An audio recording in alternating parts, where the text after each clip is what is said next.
Good evening, I'm Nev Van Pell and thank you for joining us. Residents had the opportunity to step inside a piece of Canadian history this weekend as a vintage Canso aircraft was on display at the Wasaya Airways terminal. The visit was hosted by the Northwestern Ontario Aviation Heritage Centre in celebration of the Royal Canadian Air Force's 100th anniversary. Jessica Clement has the story. Visitors of all ages were lining up for the chance to step inside a vintage Canso aircraft, which was at the Wasaya Airways terminal over the weekend. This event was hosted by the Northwestern Ontario Aviation Heritage Centre, but the plane has been flying across Canada as part of the Royal Canadian Air Force's 100th anniversary. We're touring people through the airplane where they can see firsthand and feel the history. You just have to sit in the pilot seat and you can just feel the history of this aircraft. It's 81 years old. Jim Allen, president of the Fairview Aircraft Restoration Society, says the plane has a long history. It was built in Cartierville, Quebec in 1943 and was used for coastal patrols, convoy protection, and hunting German submarines during the Second World War. In 1978, the aircraft was converted into a water bomber and spent several decades fighting forest fires across Canada. It was fighting fires up in the Northwest Territories, 200 miles north of the Arctic Circle. Had an accident picking up the water and damaged the hull and wing and so on. And so it sank in 100 feet of water on Lake Satigi. Donald Wieben, aviation mechanic for the FARS, says he and a group of others in northern Alberta found out about the airplane and decided to restore it. It was Canadian built and had a lot of Canadian history, and so we were able to buy the salvage and found a way of moving it across the tundra and getting it back into a place where we could work on it and repair it. Along with getting a tour inside the aircraft, visitors were also able to learn more about it by asking questions to the members of the FARS and the plane's current captains. All the stories, everybody's connected to this plane in some way that comes out. And we really enjoyed that part of the whole experience. It means a lot, and to have the people, especially bringing pictures of their parents or grandparents who had something to do with the aircraft. There's some kind of history there that won't stop, and to be a part of it keeps us going as well. Sunday was the plane's last day on display. It leaves for Winnipeg on Monday. Jessica Clement, TBT News. Changes are coming to a popular retail outlet at Grandview Mall on River Street. The bargain shop is currently undergoing renovations and will transform into a Red Apple store. Both brands are part of a national network owned by the same company, which has over 140 general merchandise stores across Canada. This will be the fourth Red Apple in the Northwest. The others are in Sioux Lookout, Kenora, and Red Lake. The official opening of the rebranded store is expected to take place in early August.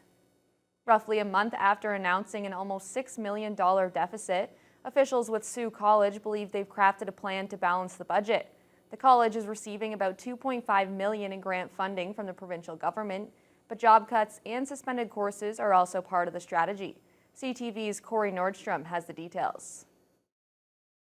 Grant funding to students has been frozen. Tuition has been frozen. Our international partnership is being dismantled. So, you know, we are doing everything we can to ensure our fiscal sustainability. The cap on international students and postgraduate work permits has put Sioux College into a $5.7 million hole. In an effort to balance the budget, the college is suspending 14 programs over the next 2 years, including robotics and construction project management. 35 part-time, non-unionized staff will also be losing their jobs with the course suspensions. Students currently enrolled in these programs will be able to continue. They'll be able to complete their courses and receive their credential in this program area. So no currently enrolled students in the program that are active will be affected. 21 new students signed up for some of those programs this coming semester, and the college is working with them to find new courses to attend. Other programs had yet to open. When these programs are suspended, full-time faculty will move into other program areas. They will be teaching now, they will have full-time work in another program area. When it comes to the suspension of future courses for cost-cutting measures, Orazzetti says they will be reassessed based on enrollment numbers. He adds that the plan to build a new 200-bed student residence as well as an artificial turf field are currently on hold because of the deficit. Corey Nordstrom, CTV News, Sault Ste. Marie. A Dryden High School graduate is one of the finalists in an international prom dress competition to win a free scholarship. However, this particular contest has a twist, as all the dresses must be created using only duct tape. Jaden Billick has the story. 18-year-old Monica Walsh has spent well over 100 hours handcrafting her duct tape dress, which took 13 rolls to create. She's striving to win a free scholarship on the website stuckatprom.com. With a top prize of a $15,000 scholarship, 100 contestants have entered, and Walsh is now one of the 5 finalists in the running. So I've always been a pretty creative person, and I saw it online a couple times, but then I felt like I didn't have enough time to do it. But then a couple days later, my mom came into my room, and she was like, you should do the Stuck at Prom scholarship. I was like, oh, I don't think I have enough time. But then I slept on it, and then I was like, yeah, I'll do it.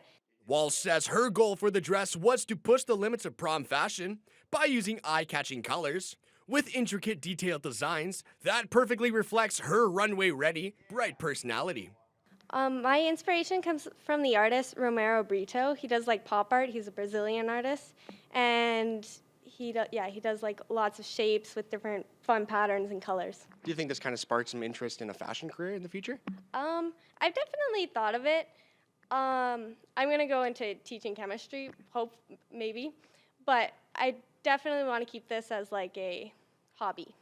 Walsh is hoping to garner a lot of votes from her hometown of Dryden, along with Thunder Bay, where she spends most of her summers. Anyone wanting to help her win the top prize can cast votes every 24 hours on the website stuckatprom.com. Voting closes on July 10th, and the winner is expected to be announced on July 17th. Jaden Billick, TBT News. The Thunder Bay Museum has officially opened a new exhibit, and it's in honor of famous author Sheila Burnford and noted artist Susan Ross. The exhibit showcases a collection of artwork and artifacts and brings their stories to life. The new exhibit is titled Journeys, Stories of Sheila Burnford and Susan Ross, and features the achievements of these two women, their friendship, and the impacts they left on the communities they visited. The Thunder Bay Museum is honored to have the opportunity to share archival documents and artifacts from their lives. Curator and archivist Michael DeYoung shared how special it is to have this exhibit in our community. It's really exciting that that this story can come to a wider audience, because again, a lot of people, they may be familiar with the incredible journey, but they don't know the whole story. They don't know that Sheila Burnford had a connection to Northwestern Ontario. They don't know about the connection to artist Susan Ross, so we're excited just to bring that all together in this one exhibit. Filmmakers Kelly Saxberg and Ron Harpel put together the 2017 documentary Long Walk Home, The Incredible Journey of Sheila Burnford, and are in the process of creating A Tale of Two Calumet, which both highlight work from these two remarkable women. Saxberg spoke about the process of this exhibit coming together. It's really thanks to the families. Jonquil Burnford Covello, who is the daughter of Sheila Burnford. She started it all off by, she was kind of the collector of all her mom's material, like her war diary in the Second World War, her certificate of aviation, her diaries, her books, her first writing, her first, her photographs, her film footage, and everything. The exhibit is displayed on the second floor of the museum, and DeYoung shared what people can expect to see. A beautiful collection of artworks, as well as artifacts from representing Sheila's literary career, and we think the exhibit does a good job of melding it together into a sort of a cohesive story. And we also have little snippets of films from Sheba Films Productions that help to bring that story alive. Burnford and Ross traveled together throughout northwestern Ontario and the Arctic regions of Canada and documented life in remote communities through literature and artwork. They wanted to give it back. So in many ways, this is a project of reconciliation, of making all of that material accessible, and even more so, those sketches are also going back directly to the communities and to the people who appear in those sketches. The exhibit will be at the Thunder Bay Museum until January. It's once again strawberry season, and residents can head over to Ballou's Farms to pick their own. Dozens were out this morning to participate in the yearly tradition, eager to get their hands on some fresh fruit. The cooler and wet weather slowed down the ripening of the strawberries, but with warmer temperatures up ahead, there's an estimated 3 to 4 more weeks of the farm's strawberry season. Hundreds of people are able to come out daily to pick their own berries. However, a time slot must be booked on their website before visiting. Picking days are also weather dependent. Farm partner Jody Ballou says this is the farm's 50th strawberry season, and it's incredible to see all the support from the community over the years.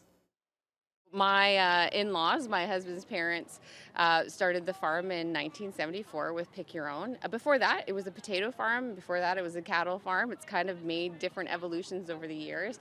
But they started the whole Pick Your Own thing, as well as all the market vegetables. And it's like, you know, super incredible for my husband and I. We're the third generation on the farm now to be continuing the tradition. And we're super thankful because it's the community of Thunder Bay that has kept us going for all these years. The next produce visitors will be able to pick on their own are Saskatoon berries and peas, which are expected to start in 1.5 to 2 weeks. We're now joined by sports anchor Joel Mendelson. And Joel, the Chill, we're back home for their last home game of the season today. Yeah, unfortunately, it's a really short season for the Thunder Bay Chill, and they wrapped up their home games today, and we'll have the highlights and more when we come back from the break.